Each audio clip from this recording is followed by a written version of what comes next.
We're here live, 10K on 10-1. We just passed 7,000, and we're here live with Ishita Gupta. And she is here. We're going to talk about some Fearless Magazine. We're going to talk about entrepreneurship. We're going to talk about trying new things and facing our fears. Welcome, Ishita. Thank you very much for being here.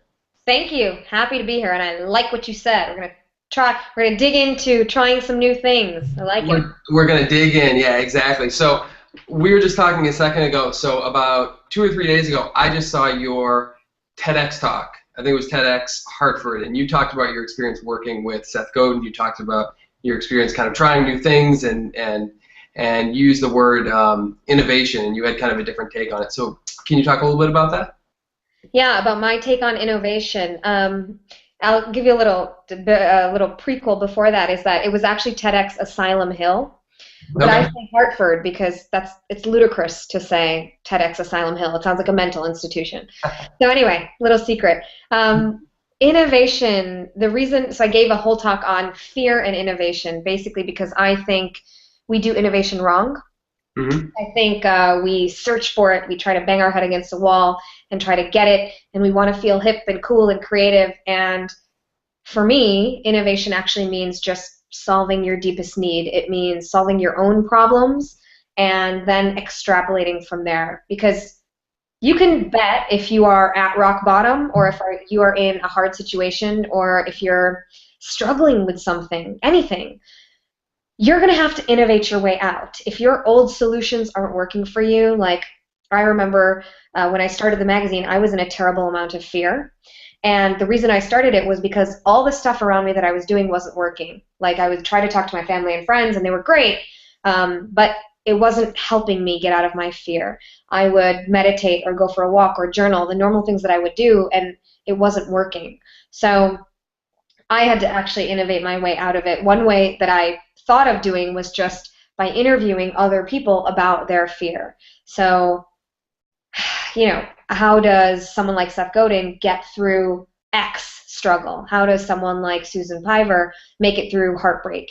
And I started talking to them about their experiences and how to make it through this stuff. And it's not intuitive, it's not natural to do something like that when you're in like a terrible amount of fear or grief or sorrow, right? But that's what innovation is that when you're at rock bottom, it's like you're kind of forced to invent your way out of it. And so I think people who are striving for success and striving for innovation, that's great, but don't overlook the stuff, the stuff like your defeat or your failure or your rejection, because you better believe the stuff that you feel like shameful about or like you don't want to talk to someone else about, that's actually a lot of where your gold lies, a lot of where your inventiveness and creativity comes from. So that's my take on innovation, is don't shoot for it. Just keep being of value, keep solving your own problems, and it will happen. Yeah. So the other thing I'm thinking about too, as you talk about that, is so in Fearless Magazine, for people who are not familiar with it, you're basically interviewing amazing kind of thought leaders, entrepreneurs, people in the market, mm-hmm. and you're talking to them about, how they overcame their fear. And I know you changed formats about a year or two ago, but you many formats. What's that? Many formats. Yeah.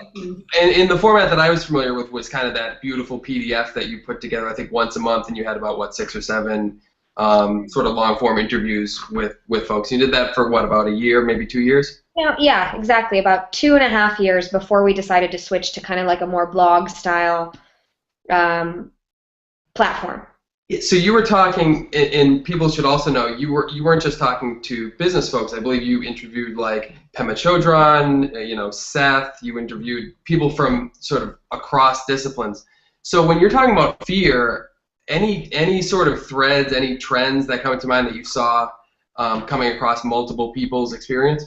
Yeah, I mean, fear for us is universal. And firstly, I'll preface it by I'm a businesswoman, I'm a business person, but I'm also, like, there's 2 legs to who I am. One fireplace in my apartment is filled with relationship, spirituality, self-development, self-help, and the other is business and marketing and leadership. And it's very interesting how these 2 tandem things kind of really coincided in Fearless, because It's not just business. Fear is fear across the board. So like I interviewed the woman who survived the Rwandan genocide, and her entire family was massacred in it. I mean, it's not, it goes every level of fear, but, fear is universal. Every single person feels it, no matter who you are. So someone like Seth even feels it. And the underlying threads are that, first and foremost, well, we all feel it, right? So that in and of itself does help to know that someone like Guy Kawasaki or Tony Hsieh or Pema Chodron do feel fear. No one is exempt from it, first and foremost. It's just the people who choose to work with it are ultimately the people who succeed. They're not surprised by fear showing up, right? So someone like Seth doesn't write a 14th bestseller book and not feel fear. He just feels a ton of fear and is like, oh, but it was there at the 10th and the 11th and the 12th book. So I better get wise and learn how to deal with it. So that was an interesting thing, because preparation and like knowing your triggers, I never thought was something, like I always thought that was a weak thing, like to have to know that fear was coming and to prepare for it. I always felt a little bit like a loser. And I thought, you know what? No. Emotional training, preparation, recognizing your triggers, understanding your fear, these are all actually strong positions. This is how a warrior operates. You don't send a warrior or a soldier into battle without tools, without weapons. Life is a battle. I'm sorry. It is. It's wonderful. It's a great experience, and it is a straight up battle. So how are you going to have the tools and the training necessary to make it through? So recognizing that preparation was a tool for the people who were successful with it was a great learning for me. I really do. One of the best ones, and I say this all the time, but I can't not say it, is Parker Palmer, who I interviewed in the magazine. He wrote a book called Let Your Life Speak. He said to me one time, and I consider him a mentor of mine. I freaked out at one time. I got on the phone with him and I said, help me figure out my career. And he said, it's not answers that we're seeking in life, although sometimes we are. It is more the courage to live with hard questions. And I thought, you're right, my friend, my wise friend, you are right. So it's this understanding that, like, you can't just grab answers out of thin air all the time, which is what we want, right? We want certainty, and we want assurance, and we want no doubt or hesitation. None of that is possible in life. It's just not possible. So how do you grapple with the big questions that you're facing about what your purpose is and about what you're here to do and who you should love and all these big questions without freaking out about them? That's yeah. No, I was going to say that idea of the two things, sort of the fear and the uncertainty, and sort of recognizing that those things never go away, right? It's not like, okay, I get this victory and then now I'm exempt, right? Now I don't have to deal with fear. And like you were saying, sort of knowing yourself and knowing, hey, at the start of the project or the middle of the project or the end of the project, whatever it may be, knowing yourself and knowing, okay, this feeling that I'm having, I've had it before, right? This fear is something that's familiar, and how do I deal with it, right? Do I, put it on the shelf? Do I do whatever I do? But you're not exempt from it, and it's like finding your own way to kind of deal with it. I was talking on earlier in one of the earlier interviews today, and I was saying, I left my corporate job a year ago to do essentially freelance consulting, and it's been great, and I've learned so much over that time, and still, for me, like, I've grown so much just in kind of the sales and networking aspect of it,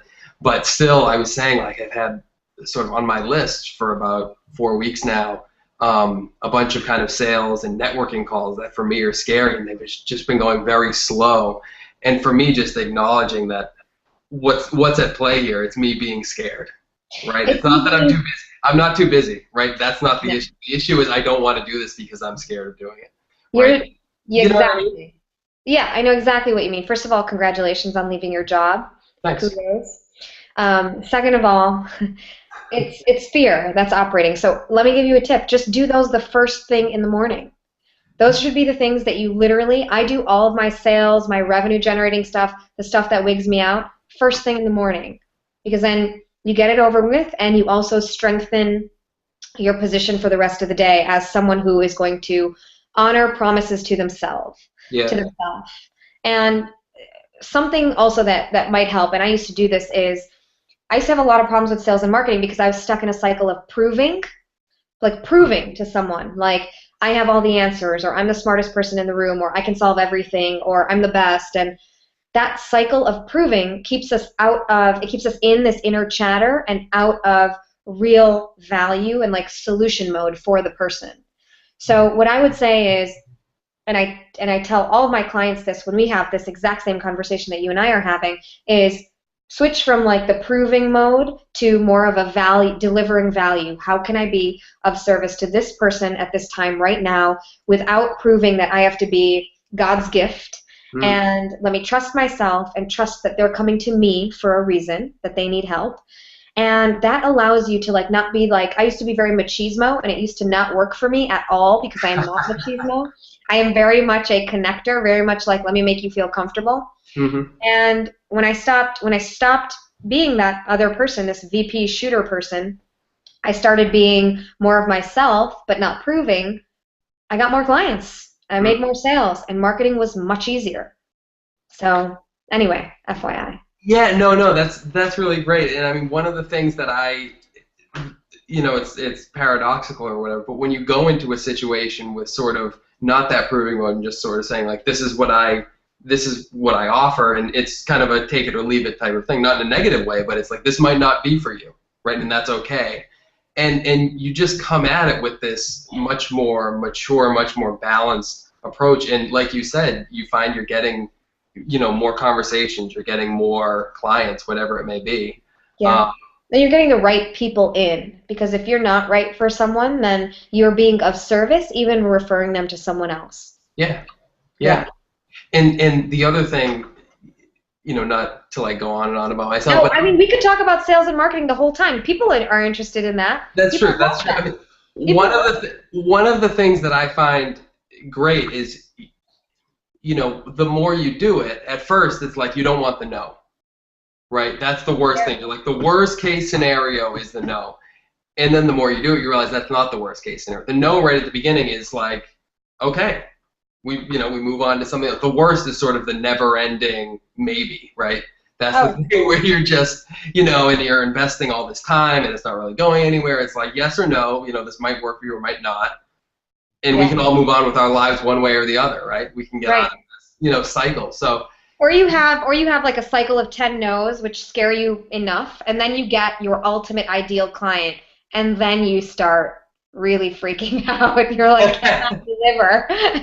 All those no's were fine because I didn't have to do anything. Right. So actually, that's a good point. So that reminds me of your TEDx talk, right? You said the thing I found surprising is you got the gig on, Seth's team, right? And then you started freaking out. So talk about that a little bit. What was, and when you explained it, I totally got it, but it was something as you were starting to explain it, I was like, that's not what I was expecting. So can you talk about that a little bit? I will talk about, yes, I can talk about that. The experience for me is the experience of getting exactly what you want and everything inside of you like not being ready for it. It's like getting the perfect outfit and the perfect shoes and everything, except the shoes are like one size too big. I had this opportunity that was like tailor-made for me. It was perfect, like heaven sent. And it was one of those things where I don't know why it affected me in the way that it did. Every part of me freaked out, and I, physically, mentally, emotionally just kind of wiped out. It really took me under. And I think how do I explain it? For people who don't know, it was a 6-month entrepreneurship program that I started with Seth that ultimately I ended up working with him for 3 or 4 years after that. But the point is it's not even just that isolated experience. It is the bigger and the more impact you want to have, the more fear is going to come your way. Like, I wish life could just say, Brian is good, he has no more problems, right. He's all set. Right. But like, the more impact you want to have, the bigger your dreams are, the more you want to do, your circle of discomfort is just going to keep expanding. And here I thought, like, I was working with such a great man and had this amazing experience, and yet I still had so much growth to do because I felt such an enormous fear.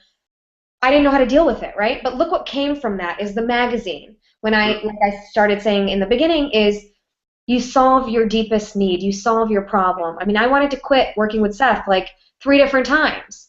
Yeah. And something inside of me was like, you're still learning here. There's still more for you here. And when we actually stopped working together, when I started running my own business a couple years ago, it was very clear that I had learned what I needed to learn. And that was a much less fearful process. Still very scary in and of its own right. Like, fear doesn't go away, which is why my whole life's work is based on showing people there's no shame in needing help. There's no shame in learning how to prepare for life's shit. Excuse me.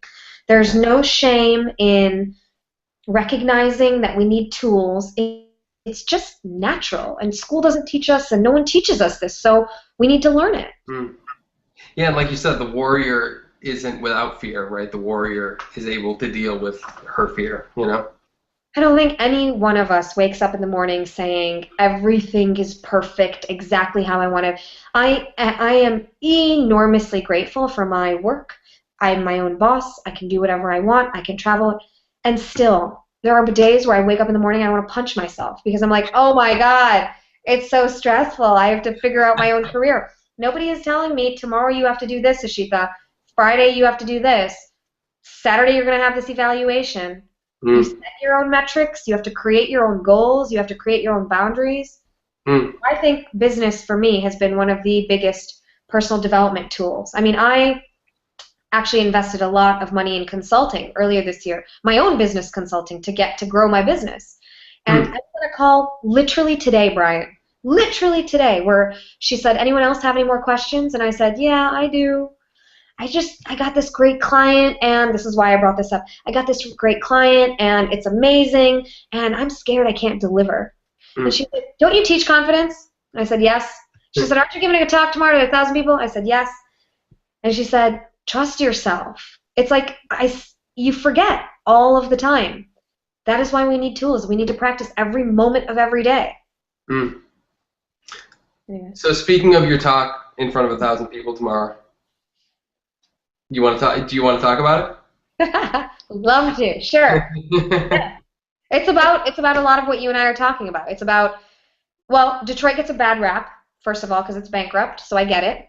But it's about rebuilding in a way that, again, is free from shame, and where you are using your moments of defeat and you are seeing past the moments of defeat. So I give my example of not being able to see past my moment of defeat when I was feeling a lot of fear working with Seth and starting the magazine. All we can really feel is grief and shame and fear and struggle and stress. You can't see 6 months beyond that feeling that there's a huge opportunity there, that there's a breakthrough there. And so I go through with various stories of how other people have broken through, about how to use your defeat, about how to really alchemize your experiences that you would ordinarily not think of as innovative into innovative stuff to use, to build a big career, to build a big life, to build a big blog, whatever. Cool. So that's Detroit. That's tomorrow, and then it'll be available, I assume. Yeah, it's going to be. Yeah, it's going to be available, I think, on the TED overall site, TED.com, and then wherever TEDx Detroit posts. And I'll be sure to send Mike a link. Oh, cool. Very cool. Yeah. So one thing, sort of a change of topic a little bit. It's something I kind of mentioned it earlier. Oh, yeah. Is so Fearless Magazine. 4 years, 5 years it's been around? 3 years? It started in 2000. Yeah, it started in early 2010. So I would say coming on 4 years.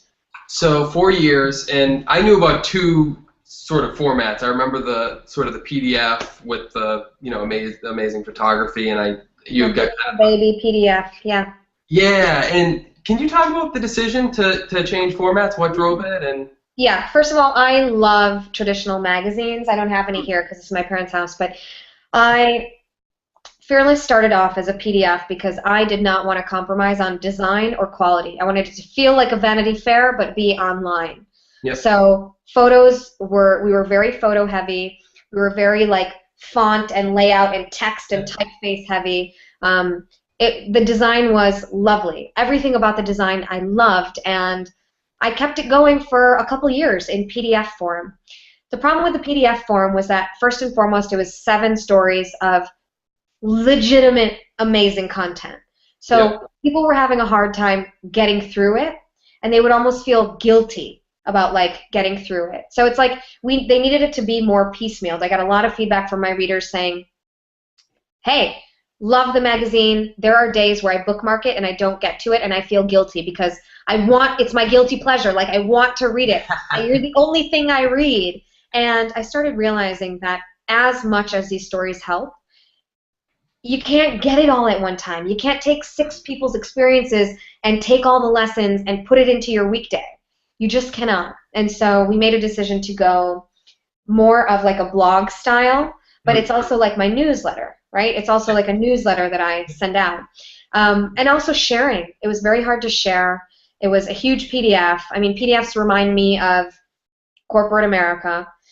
People couldn't share it and tweet it and do the things they needed to do. And in this day and age, if you're not going to grow, you're going to suffer.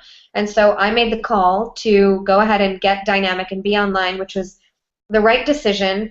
But I miss my baby PDFs so much. I was going to say, I love the new format. It's awesome, but I miss like the old school aspect of it too. When I used to save it, and I do like, and it came out once a month too, which was awesome. It came out, yeah, exactly, because it was consumable.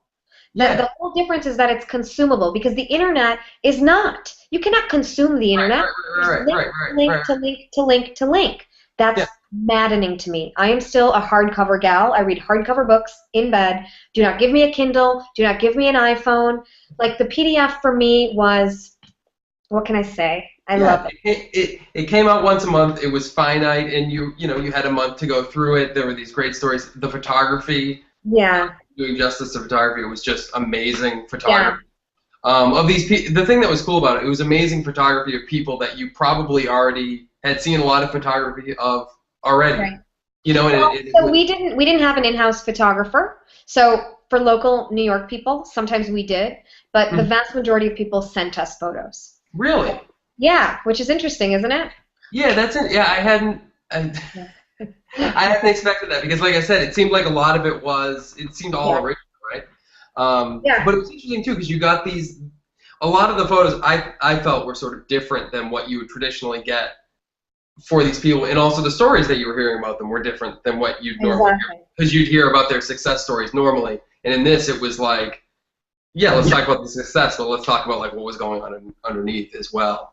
Well, that's what I'm interested in. I'm interested in all of the gray and none of the black or white. Give me gray all day. Let's talk about the real stuff that like had you curled up in fetal position, and not, when you it sold your company for $100 million. That's not interesting to me. It is to measure. It is in as metrics, but it's not interesting to me to learn from. Yeah, I totally agree. Getting that. It's funny, like with music, I'm interested in music. I love hearing musicians, and what I'm really interested in, like when I went to this this Wu-Tang thing where they were doing. I love Wu-Tang. What's it? So the GZA came to Harvard University, right?